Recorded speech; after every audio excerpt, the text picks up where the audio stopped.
Can that antidepressant have a negative impact on your sobriety? It's not that black and white, lady. The research is questionable. I just love it when someone throws in lady. It's easy to dismiss all the research unless you're the person trying to get sober and stay sober. Now, does this research stand for every person? Absolutely not. No research stands for every person.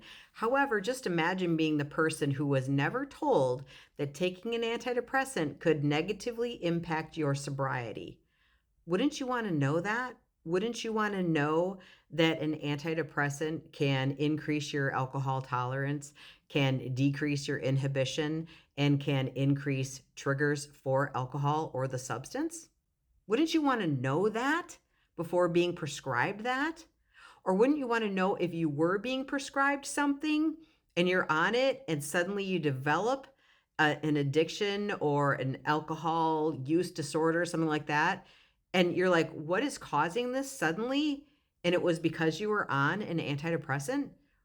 Wouldn't that information be helpful to you to know and understand the next course of action for you? Informed consent is the more black and white issue here. And of course, like I said, not everyone is going to have this reaction, but some people do, and that risk is researched, documented, and noted in clinical practice. This is another layer of informed consent.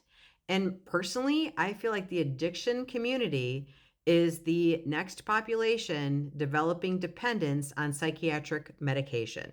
If this was a risk for you and you wanted sobriety, or suddenly you felt like you had an alcohol use disorder and you were on an SSRI, let me know. Wouldn't you want to know what the risk is going into it instead of being a retroactive risk? I would want to know, but let me know in the comments.